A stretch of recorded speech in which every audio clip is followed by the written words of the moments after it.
Hi friends, ఎలా ఉన్నారు? అందరూ బాగున్నారా? ఈ రోజు నేను చేసే వీడియో కొత్తగా కువైట్ కు రావాలనుకున్న వాళ్ళకు చాలా ఉపయోగపడుతుంది. వీడియోస్ చూసే ముందు అందరూ కూడా వీడియోని లైక్ చేయండి. చాలా మంది వీడియోస్ చూస్తున్నారు కానీ వీడియోస్ లైక్ చేయడం లేదు. ప్లీజ్ మీరు లైక్ చేస్తే నా వీడియోస్ అనేవి ఇంకొద్దిగా వైరల్ అవుతాయి, ఇంకా 10 మంది చూసే అవకాశం ఉంటుంది. నాకు కూడా మీరు సపోర్ట్ చేసిన వాళ్ళు అవుతారు. అందరినీ రిక్వెస్ట్ చేస్తున్నా, కొద్దిగా లైక్ చేసి మీకు వీడియో నచ్చితే మాత్రం ఖచ్చితంగా ఇంకా 10 మందికి ఈ వీడియోను షేర్ చేయండి. నేను ఏ వీడియో చేసినా కూడా మీకు అందరికి ఉపయోగపడే వీడియోస్ చేస్తూ ఉంటాను నేను ఎక్కువగా.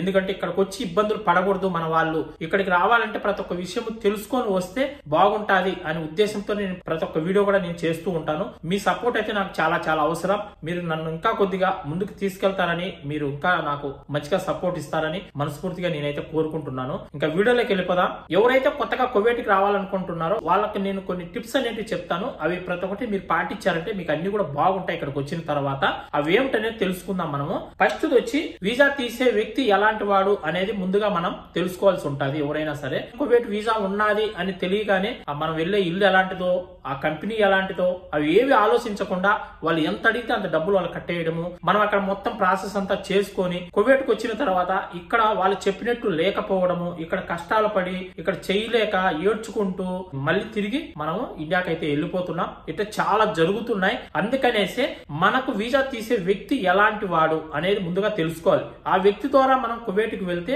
మనకి ఏ ప్రాబ్లం ఉండదు. ఆ వ్యక్తి ద్వారా మేము కువైట్కి వచ్చామంటే అక్కడ మాకు ఏ ప్రాబ్లం వచ్చినా అతను ముందుండి మాకు ప్రతి ఒక్కటి చూసుకుంటాడు.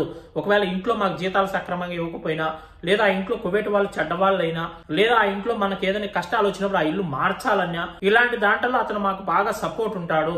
ఇతని ద్వారా మేము కువైట్కి వస్తే మాకు ఎలాంటి ఇబ్బంది ఉండదు అని మీకు తెలిసినప్పుడే అలాంటి వ్యక్తి ద్వారా మీరు కువైట్కి రావడానికి ట్రై చేయండి. మీరు ఇంట్లో పని చేయడానికి వచ్చినా, లేదా కంపెనీల్లో పని చేయడానికి వచ్చినా, ఎక్కడ పని చేయడానికి రావాలన్నా గానీ మీకు వీసా తీసే వ్యక్తి ఎలాంటి వాడు అనేది తెలుసుకొని రాండి. రెండో పాయింట్, మీరు ఎవరైనా సరే ఇక్కడికి రావాలనుకుంటే ఖచ్చితంగా మీ చేతిలో ఏదో ఒక వర్క్ అనేది కంపల్సరీ ఉండాలి. ఇప్పుడు లేడీస్ అయితే ఇంట్లో క్లీనింగ్ పని, వంట పని, పిల్లలు చూసుకోవడానికి ఇలా వచ్చేస్తారు. వాళ్ళకేం చేతిలో పని ఉన్నా లేకపోయినా వాళ్ళ ఇంట్లోకైనా వచ్చేసి బతికేస్తారు. అదే మగవాళ్ళు అయితే మాత్రం ఏదో ఒక పని మీ చేతిలో, ఒక డ్రైవింగ్ కావచ్చు, ఎలక్ట్రీషియన్ వర్క్ కావచ్చు, ఏసీ టెక్నీషియన్ వర్క్ కావచ్చు, లేదా కార్పెంటర్ పని కావచ్చు, బేల్దార్ పని కావచ్చు, కెమెరా ఫిట్టింగ్ చేసేది కావచ్చు, ఏదో ఒకటి మీ చేతిలో వర్క్ అనేది కంపల్సరీగా మీరు నేర్చుకొని ఈ కువైట్కి వచ్చారంటే మీరు బాగా డబ్బులు అనేది సంపాదించుకోవచ్చు. ఏ వర్క్ రాని వాళ్ళు కువైట్కి వచ్చారనుకోండి, ఎన్ని సంవత్సరాలు ఈ కువైట్ లో పని చేసినా కూడా మన జీతం 30,000 కంటే ఎక్కువ సంపాదించలేం. ఇంకా ఎక్కువ అంటే 35,000. అంతకంటే మన జీతం ₹1 కూడా పెంచరు ఇల్లు. ఇంకెక్కువ మనం డిమాండ్ చేసినాం అనుకోండి, జీతం పెంచండి అని, మీరు కాకపోతే ఇంకొకరిని పెట్టుకుంటారనేసి మనకు టికెట్ తీసేసి వెళ్ళిపోయినా, నువ్వు బ్యాగ్ సర్దుకుని మీ ఇంటికి నువ్వు వెళ్ళిపో, మీ దేశానికి నువ్వు వెళ్ళిపో, మేము వేరే వ్యక్తిని తెచ్చుకుంటామనేసి మళ్ళీ కొత్త వ్యక్తిని తెచ్చి పెట్టుకునేస్తారు. ఇప్పుడు హౌస్ బాయ్ పని చేయడానికి వస్తారు. నువ్వు హౌస్ బాయ్ పని ఎన్ని సంవత్సరాలు చేసినా కూడా వాళ్ళ జీతం 30,000, 35,000 కంటే ఎక్కువ ఇవ్వరు.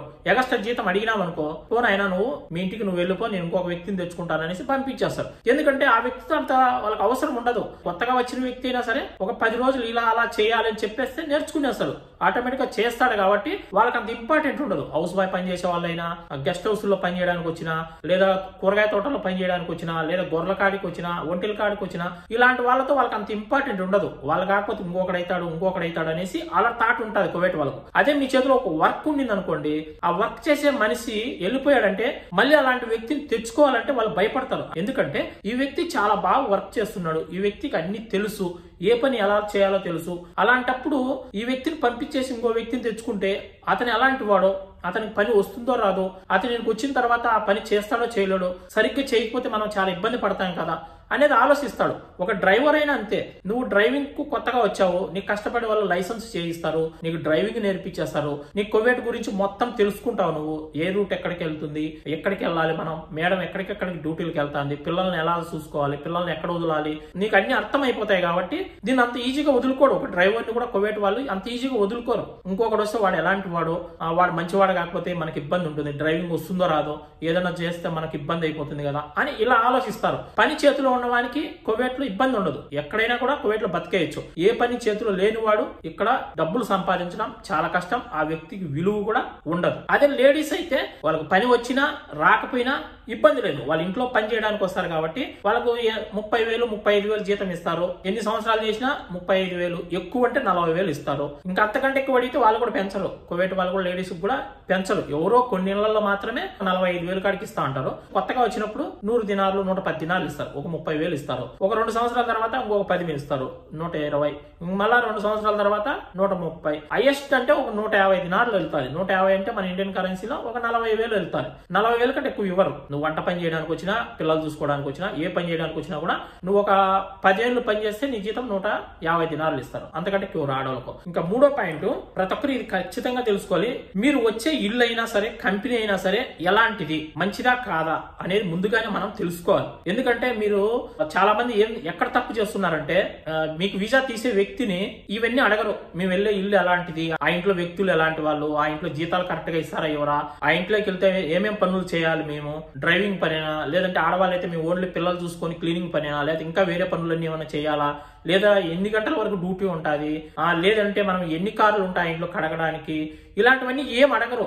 అడగకుండానే పలానా ఇంట్లో వీసా ఉన్నది, ఆ వీసాకి 50,000 డబ్బులు అవుతుందంట, మీరు 50,000 డబ్బులు కట్టారంటే మీకు వీసా పంపించేస్తాను, మీరు కువైట్కి వచ్చేయండి, మీరు వచ్చే ఇల్లు చాలా మంచిది, చాలా బాగా చూసుకుంటారు, నీకు జీతం కరెక్ట్ గా ఇస్తారు, ఇలా కొన్ని ఆపత్తాలన్నీ చెప్తారు కొందరు వీసాలు తీసేవాళ్ళు. అలాంటివి నమ్మేసి మీరు వాళ్ళు అడిగినంత డబ్బులు కట్టేస్తారు, ఇక్కడికి వచ్చేస్తారు. అలా కాదు. మీకు వీసా తీసే వ్యక్తి నమ్మకమైన వ్యక్తి అయితే ఆ వ్యక్తికి ఆల్రెడీ తెలిసిపోయి ఉంటుంది. ఒక వ్యక్తిని ఆ ఇంట్లోకి పిలిపిస్తున్నారంటే కొత్త వ్యక్తిని, ఈ కువైట్ వాళ్ళు ఎలాంటి వాళ్ళు, ఆ ఇంట్లో జీతాలు ఎలా ఇస్తారు, ఆ ఇల్లు మంచిదా కాదా, ఒకవేళ ఆ ఇంట్లో వ్యక్తులు సరిగ్గా లేకపోయినా, జీతాలు సక్రమంగా ఇవ్వకపోయినా నా మీద వచ్చి పడతారు కదా మళ్ళీ వాళ్ళు, అప్పుడు నేనే వాళ్ళని మళ్ళీ ఇల్లు మార్చాల్సి ఉంటుంది.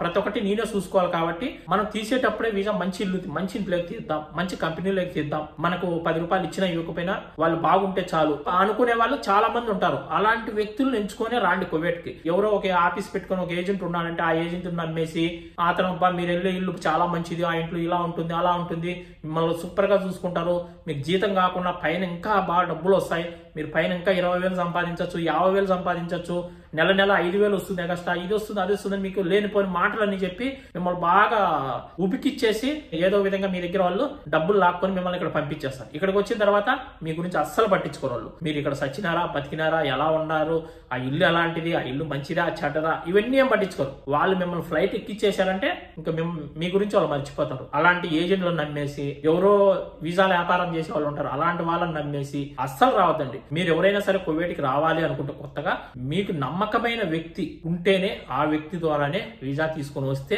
99% అన్ని బాగుంటాయి. ఎందుకంటే కువైట్ ముందులా లేదు, ఇప్పుడు చాలా చేంజ్ అయిపోయింది. మాకు ఇల్లు బాగలేదు, మా ఇంట్లో జీతాలు సక్రంగా ఇవ్వలేదు, మా ఇంట్లో ఇది అది, ఇట్లా చాలా మంది చాలా ప్రాబ్లమ్స్ చెప్తున్నారు. ఎందుకంటే మీకు తెలియదు, నాకు తెలుసు.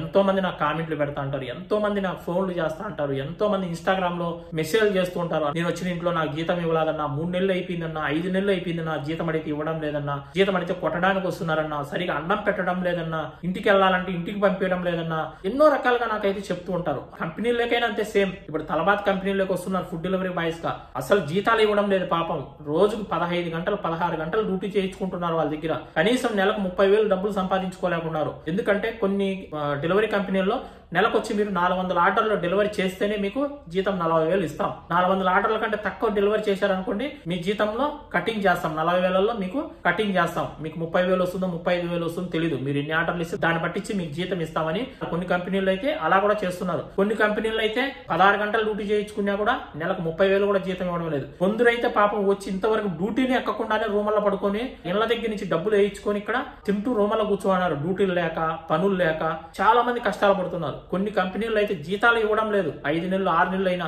జీతాలు ఆ కంపెనీలోంచి పారిపోయిన వాళ్ళు ఎంతో మంది ఉన్నారు. నాకు ఎంతో మంది చెప్తున్నారు ఆ విధంగా. ఇలాంటివన్నీ కష్టాలు పడకూడదు, మనకు అన్ని బాగుండాలి అనుకుంటే నేను ఒకటే చెప్తా, మనకు వీసా తీసే వ్యక్తి అలాంటి వాడు, ఆ వ్యక్తి ద్వారా పోతే మనకి ఏ ఇబ్బంది ఉండదు అనుకుంటేనే ఇక్కడ రావడానికి ట్రై చేయండి. ఓకే, మరొక మంచి వీడియోతో మళ్ళీ కలుద్దాం. ఈ వీడియోని ఇంకా ఎవరైనా లైక్ చేయకుండా ఉంటే లైక్ చేయండి. అలాగే నాకు ఇన్స్టా ఐడి కూడా ఉంది, జీకేబీ తెలుగు వ్లాగ్స్ అని ఉంటుంది. ఇంకా ఎవరైనా ఫాలో చేసుకోకుంటే నా ఇన్స్టా ఐడిని ఫాలో చేసుకోండి. మీకు ఏదైనా డౌట్లు ఉన్నా కూడా ఇన్స్టాలో కామెంట్ చేస్తే ఖచ్చితంగా నేను మీకు రెస్పాండ్ అవుతాను. అందరికీ బాయ్ ఫ్రెండ్స్, జై హింద్.